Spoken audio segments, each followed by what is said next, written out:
Assalamualaikum warahmatullahi wabarakatuh.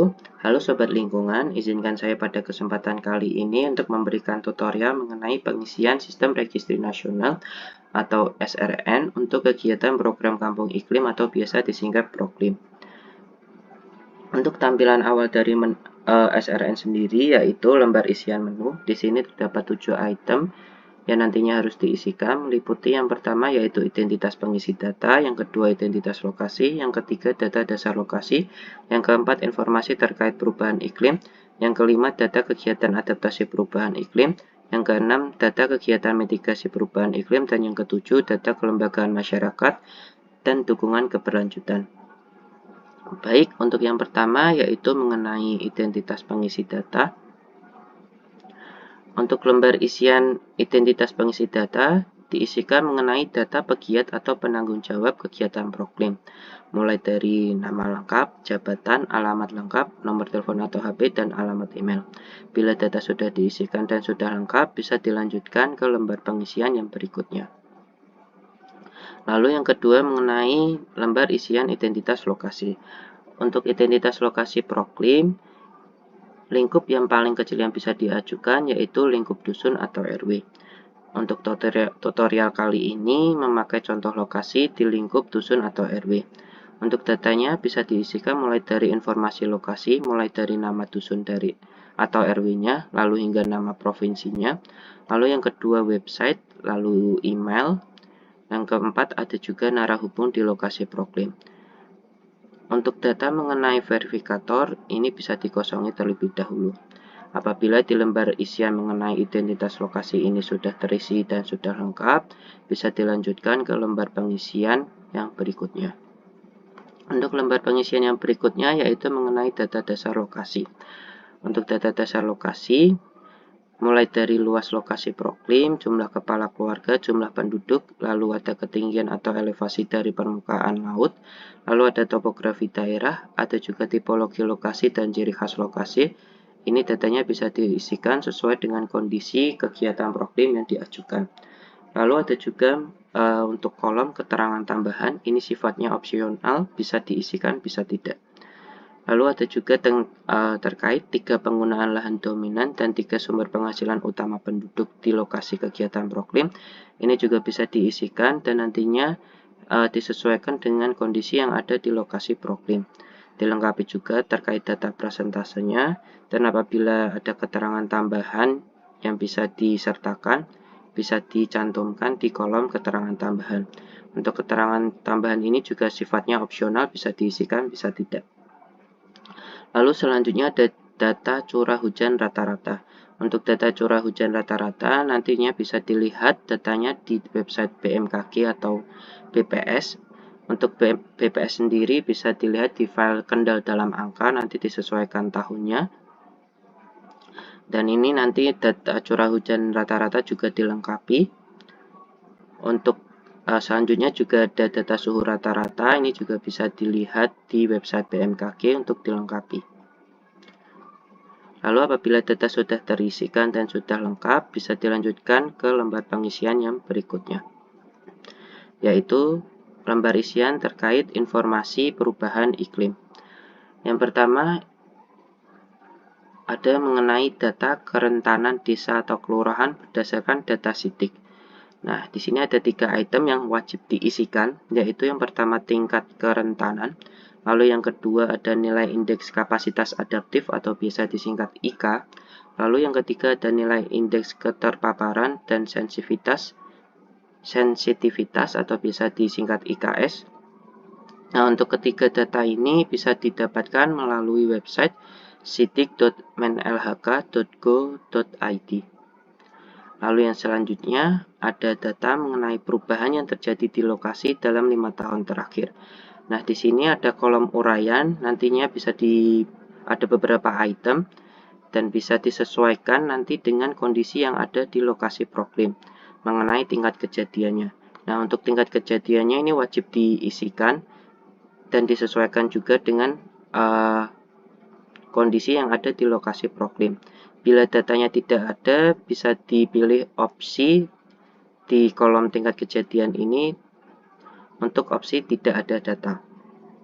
Lalu ada juga kolom keterangan, ini juga sifatnya opsional, bisa diisikan, bisa tidak. Lalu jika data mengenai perubahan yang terjadi di lokasi dalam 5 tahun terakhir sudah diisi, bisa dilanjutkan ke fungsi sumber air. Ini juga wajib diisi. Untuk kolom fungsi nantinya bisa diisikan sesuai dengan kondisi yang ada di lokasi proklim. Lalu di kolom keterangan juga sifatnya opsional, nanti bisa diisikan atau tidak. Apabila di lembar isian ini sudah terisi dan sudah lengkap, bisa dilanjut ke lembar pengisian yang berikutnya. Untuk lembar pengisian yang berikutnya yaitu data kegiatan adaptasi perubahan iklim. Nah, untuk data kegiatan adaptasi perubahan iklim ini bisa dilihat terlebih dahulu di kolom komponen. Di sini terdapat ada kotak checklist. Nah, ini dari kotak checklist ini nanti disesuaikan dengan kondisi yang ada di lokasi kegiatan proklim. Apabila sesuai nanti bisa di checklist kotaknya. Nah, apabila sudah di checklist nanti akan muncul tanda bintang atau simbol bintang di sebelah kiri dari kolom jenis kegiatan. Nah, untuk jenis kegiatan yang sebelah kirinya ada tanda bintang, ini nantinya dalam baris jenis kegiatan tersebut wajib dilengkapi datanya. Dan datanya ini nanti didapat sesuai dengan kondisi yang ada di lokasi kegiatan proklim yang diajukan. Mulai dari satuan, lalu jumlah penerima manfaat, lalu jumlah terdampak, lama kegiatan, kondisi, efektivitas, dan bukti pendukung maupun dokumen pendukung. Nah, untuk ada juga di kolom komponen ini juga ada checklist kotak kegiatan lainnya. Nah, ini juga disesuaikan dengan kondisi yang ada di lokasi proklim yang diajukan. Untuk data kegiatan adaptasi perubahan iklim ini bisa diisikan dan dilengkapi hingga semuanya terisi dan disesuaikan dengan kondisi yang ada di lokasi kegiatan proklim. Apabila di checklist kotak tersebut tidak sesuai dengan kondisi yang ada di lokasi proklim, bisa di non checklist saja sehingga tidak muncul tanda bintang di sebelah kiri kolom uraian kegiatan atau jenis kegiatan. Apabila semua sudah terisikan, bisa dilanjutkan ke lembar pengisian yang berikutnya. Nah, untuk kotak lainnya atau sebutkan ini apabila tidak ada tanda bintang juga sifatnya opsional, bisa diisikan, bisa tidak. Lalu selanjutnya yaitu lembar isian mengenai data kegiatan mitigasi perubahan iklim. Di sini untuk teknis pengisiannya kurang lebih juga sama seperti data kegiatan adaptasi perubahan iklim. Nah, di sini dilihat dulu di kolom komponen. Untuk kolom komponen ini mengenai pengelolaan sampah dan limbah padat, di sini wajib diisikan semua dan disesuaikan dengan kondisi yang ada di lokasi proklim. Dan jenis kegiatannya mulai dari pengumpulan hingga pengumpulan, pemadahan, pemilahan sampah, pengomposan, kegiatan 3R, lalu dikirim ke TPA, dibuang ke lahan kosong atau dibakar. Ini juga disesuaikan dengan kondisi yang ada di lokasi proklim. Lalu untuk kolom atau kotak lainnya atau sebutkan ini sifatnya opsional, bisa diisikan, bisa tidak. Lalu yang berikutnya ada pengolahan limbah dan pemanfaatan limbah cair. Di sini ada kotak checklist. Ini pengisian teknisnya sama dengan data kegiatan adaptasi perubahan iklim. Apabila sesuai dengan lokasi kegiatan proklim di lokasinya bisa di checklist. Dan nantinya di jenis kegiatan ini datanya wajib untuk diisikan.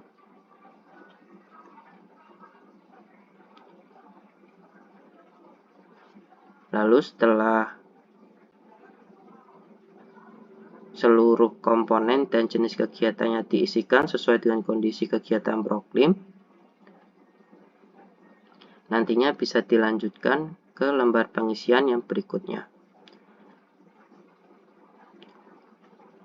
Untuk lembar pengisian yang berikutnya terkait lembar isian mengenai data kelembagaan masyarakat dan dukungan keberlanjutan.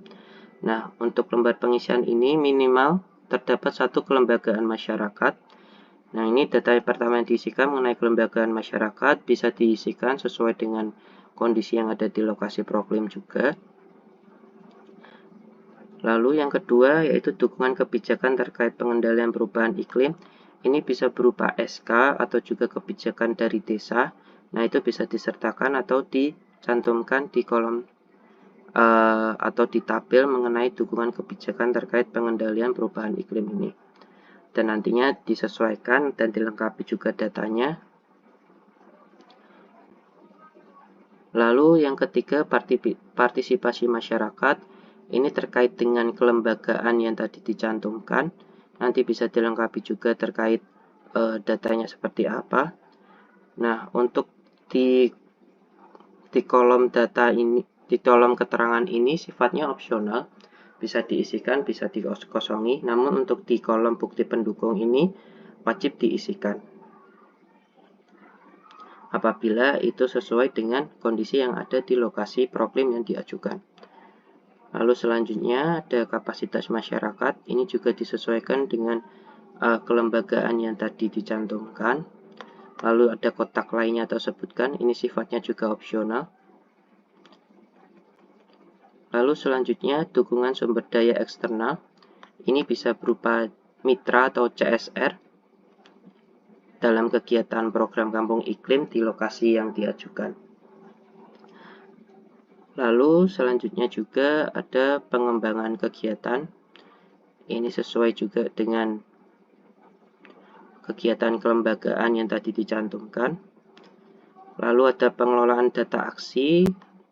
Nah, di sini ini terkait dengan kegiatan kelembagaan, itu seperti contohnya struktur organisasi dari kelembagaan. Lalu ada kegiatan dokumentasi rapat ataupun notulen rapat. Nah, itu bisa dicantumkan di tabel pengelolaan data aksi. Lalu ada manfaat terhadap ekonomi, sosial, dan lingkungan juga disesuaikan dengan kelembagaan yang tadi dicantumkan. Apabila di lembar isian ini sudah diisi dan dilengkapi, nantinya bisa dilanjutkan ke lembar isian yang terakhir, yaitu mengenai verifikasi final dari SRN ini. Nah, di sini terdapat item mengenai informasi lokasi yang diajukan tadi.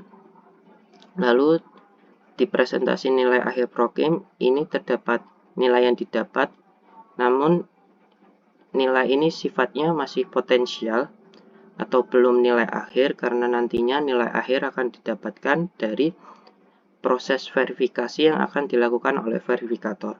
Oleh karena itu, ini belum menggambarkan nilai akhir dari kegiatan proklim yang diajukan melalui lembar pengisian SRN ini. Mungkin kurang lebih cukup sekian yang dapat saya sampaikan mengenai tutorial pengisian SRN. Semoga informasi yang saya berikan bisa bermanfaat dan nantinya bisa meningkatkan kegiatan program Kampung Iklim di Kabupaten Kendal.